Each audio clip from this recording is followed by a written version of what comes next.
this is a really perfect ecosystem for growing apples. Even with all the diversity here, which is a strategy that we implement in order to create a lot of diversity, a lot of microbials, which will make for a more resilient ecosystem.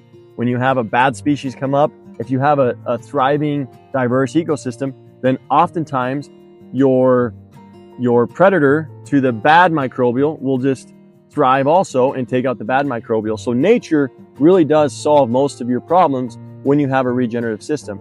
However, you do have times where pesticides or herbicides and other applications are necessary to help give nature a head start and to help, assist nature in the process of getting your ecosystem back to normal. Coddling moth is probably the most proficient bug that will lay little eggs in here and ruin your apples that we have to at times help nature with.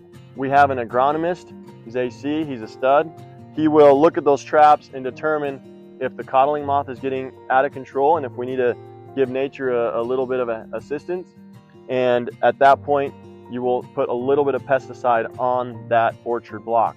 Every single pesticide is going to be applied usually in the early summer. You're never going to do it where the apple itself is going to get any application of pesticide on it. You'll do that in a time far away from harvest so that your apple will never have any residue of the pesticide.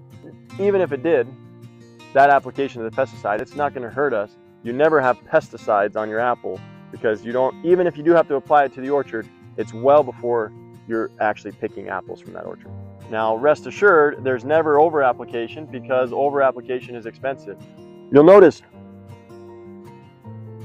this is sunblock.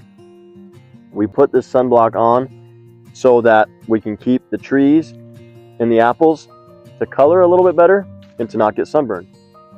This is a totally food safe sunblock, nothing wrong with it.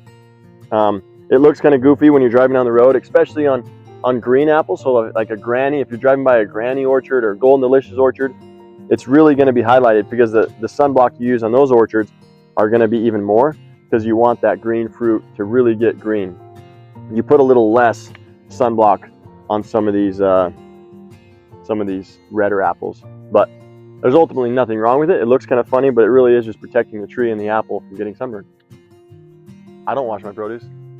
You can wash your produce, and it's good to wash your produce, but primarily the reason that you're going to wash your produce is because you don't live where I live, which is right over on the other side of this block.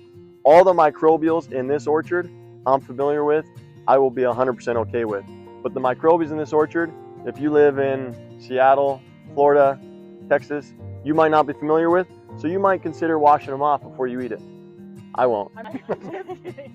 Well, I mean, it's a good question. I wasn't offended. I was just saying, I don't wash. You acted like I did wash.